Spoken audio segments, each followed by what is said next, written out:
Rain. Rain, go away. Come again some other day.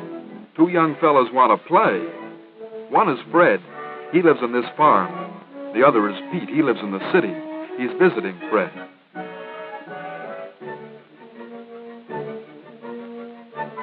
Boy, where does all this rain come from? From the sky. Everybody knows that.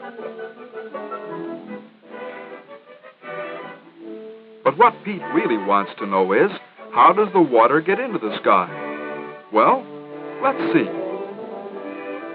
Fred sees one way. As the water dries off the horses, it goes into the air. But there are lots of other ways. When the sun comes out strongly after a shower, we can almost see the water disappearing into the air.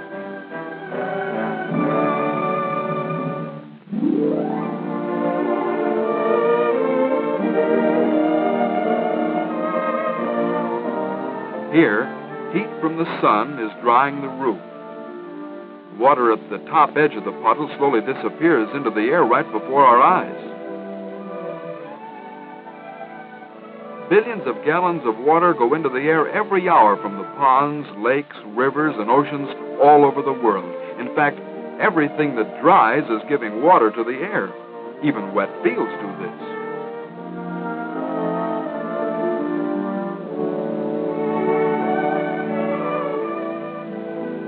And wet clothes on a line slowly lose water to the air and become dry.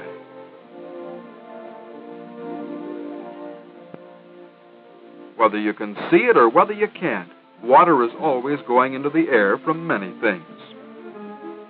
Even dogs give water to the air as they pant.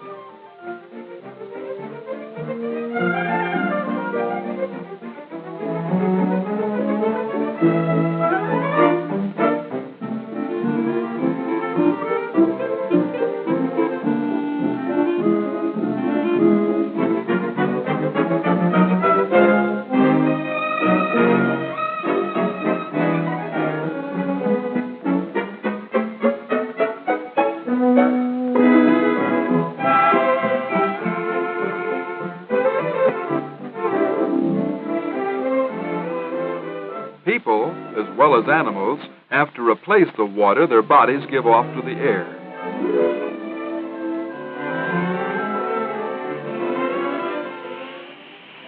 Yep, there's another way water can get into the air. The water on the doghouse roof dried pretty fast in the warm sun. This water disappears faster because the stove is hotter. This change from water we can see to water vapor we can't see is called evaporation.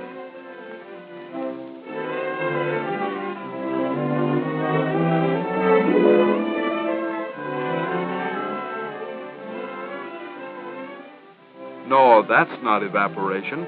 That water isn't changing to water vapor. It's just sinking into the soil. Evaporation comes later. The leaves give off water to the air, water taken up with the plant's roots. It's hard to believe, so let's find out if it's true.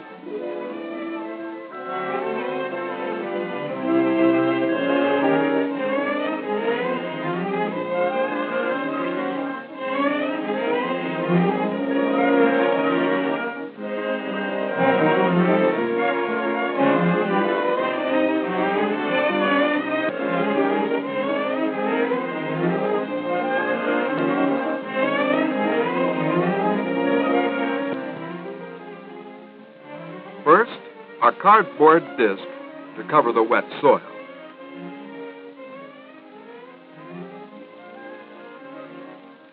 Then a jar to keep any water vapor from the leaves from being lost to the air. And a jar without a plant. And last, time, until tomorrow morning.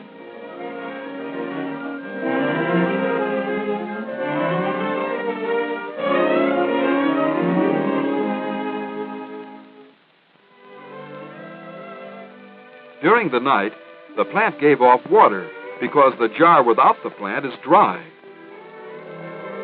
Inside the jar.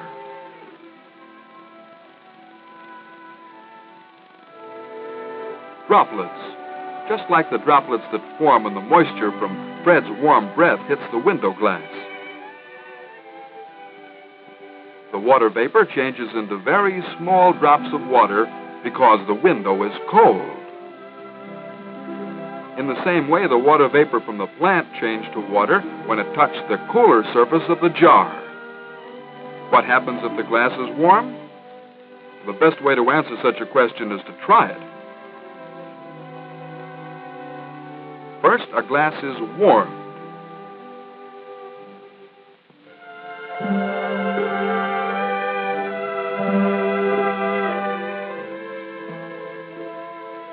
Then another glass is chilled.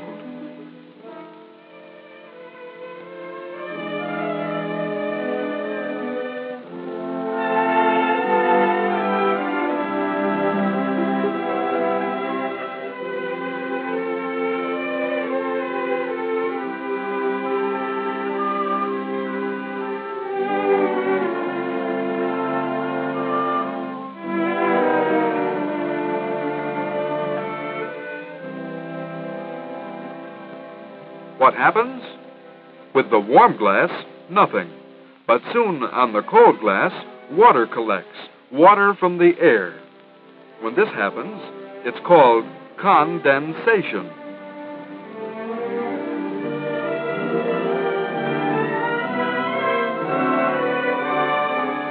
Condensation causes dew on the grass.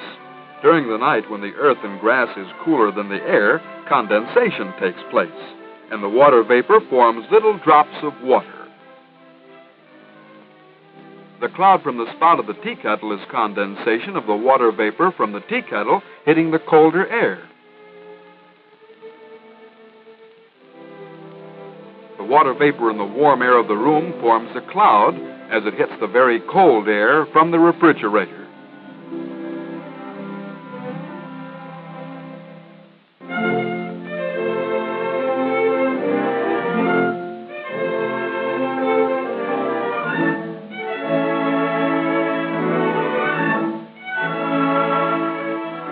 Uh-oh. Now what's going to happen?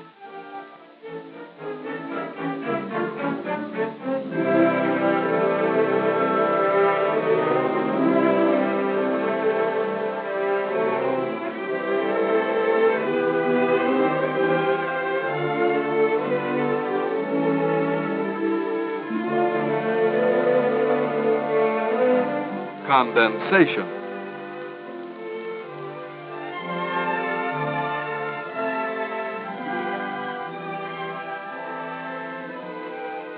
Rain.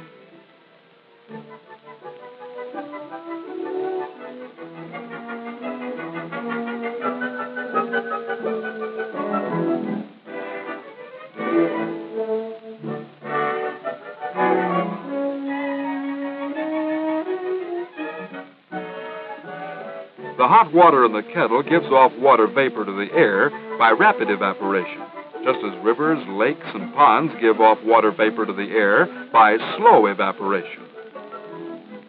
As the hot, water-filled air hits the colder air near the ice tray, the water vapor turns into clouds of tiny water droplets floating in the air. Condensation. When the air is quite cold and cannot hold any more water droplets, they collect together to form larger drops, as on the ice tray. And being too heavy to float in the air, they fall back to the earth as rain.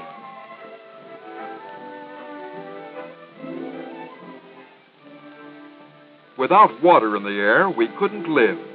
Our fields would be dry and nothing would grow. Because water evaporates in the air and returns again as rain, we have water running through the valleys in our brooks and streams, filling reservoirs with water to drink, turning our water wheels, and turning the turbines in the powerhouses to give us electricity, all from water in the air.